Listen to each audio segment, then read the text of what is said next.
Richard Vitale, my rank at the time when I left the USS America was a Lieutenant JG. It was back in 1957, right? 1957. I had graduated from high school. I went to college for about 6 months. I didn't like it, so I went over to Floyd Bennett Field. I lived in Brooklyn, New York. I went over to Floyd Bennett Field and I joined the Navy at Floyd Bennett Field as a enlisted person. And I was there for 3 years. I was an instructor, and they put me into instructor school, and I did refresher training for the weekend pilots that come in. The reservists would come in and we'd go over refresher training on instrument training. At the same time, I was taking lessons at a little local airport, and at 17 I got my pilot's license. Well, after 3 years, my chief said, "What are you doing here? Why aren't you a Navy pilot?" And I said, "I can't be a Navy pilot because I don't have college." He says, "There's called a college equivalency test. You take that, and that'll qualify you with 2 years of college. And that'll allow you to take the test for Naval Aviation Cadet Program." So I did that, passed the 2 tests, and the next thing I knew, my orders were to Pensacola. So 18 months later, I went through the jet pipeline, got my wings and commission as a jet pilot, but what they did is they sent me back to Pensacola to be an instructor. So I had 1,000 hours in 10 months teaching other pilots. And then I got orders to an A4 squadron, VA 172 was named in Cecil Field in Jacksonville. And I went aboard the USS Roosevelt as a naval aviator flying the A4 Skyhawk. Did that for about 18 months. And then I got orders to the USS America, which surprised me because I was halfway through my tour, and they said, "Well, you're going to Bayonne, New Jersey to Aviation Fuel School."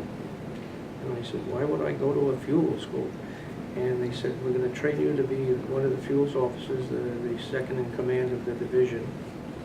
And I went through that program, and I was the 5th officer to report to the USS America, which was really nice because when I reported to the ship, it was still being built in the shipyard. So here I looked at this thing with thousands of men crawling all over it 24 hours a day, banging, welding and doing all this stuff, and I was just in awe.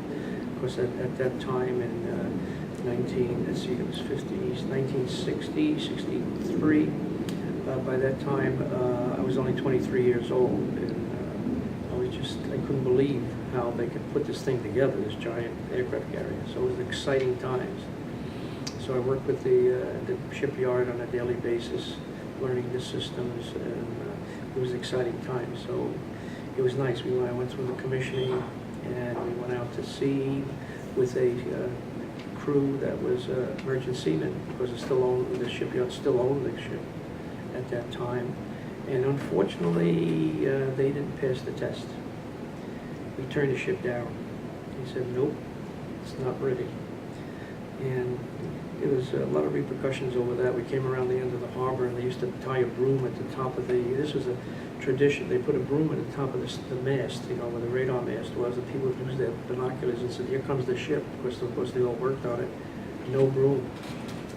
That's never happened. They had never had a combatant ship be turned down. So we stayed with it for several more months while they corrected a big long list of items that needed to be corrected. And we had a commissioning ceremony, and off we go to Guantanamo Bay. That's where they usually sent the ship to do their training to get it up and ready to be a fully equipped combatant ship with planes on board, etc. The thing that really got exciting when we got there, we only been there a few days, and I was a junior officer of the deck, and we were sending people off on Liberty, waiting to get the planes on board that were going to be part of the detachment that was on the ship. And I'll never forget that day, because I was standing where the sailors would come off the ship and the officers that were on Liberty. And one of the coxswains down in the boat, he yelled up, he says, "Sir, can I go to chow?" And I said, "Sure." He says, "Go down around the stern and tie up on the port quarter on the left-hand side." And a few minutes later, one of the mechanics was working on an airplane in the hangar deck, which was right behind me, the hangar deck itself. He comes jumping through the hatchway, and he says, "Sir," he says, "a boat's going to hit us." And all I could think of was this this guy had just sent around with the boat, the little boat. Well, I go through the door and I'm looking at across the hangar, and the hangar bay doors, which are quite huge, are open, okay? And the elevator is up, and I'm looking at the bow of a tanker. It was, I forget, it was Sun Oil Company, and it was a huge tanker and a huge bow, and it's coming into the door, through the door, and it's not stopping. So I jumped through the door in the other direction, and there's a big thing with a big button on it, and I hit the button, and it was a crash alarm. I was wailing like crazy, and over the sound of the alarm, I said, "This is not a drill. Collision on the port side," you know. And just as I said that, I repeated it several times. "This is not a drill. Collision on." And of course, we're sitting at anchor, and everybody's like, "How can I have a collision?" And boom, he hits the ship and put a real nice big hole in the side of our ship. So I was writing reports for a long time of what had happened. And the guys who were in damage control, who fix things like that, the skipper said, "Is it sealed?" Yes, well, it's sealed, sure. He patched it. And he says, "We have scheduled on a planned day to go to air ops, our first air ops with our airplanes, to go out and practice, and get qualified, everybody qualified." So off we went to sea. Well, the captain got a message, we found out later. We weren't more than several miles beyond the end of where the breakwaters were.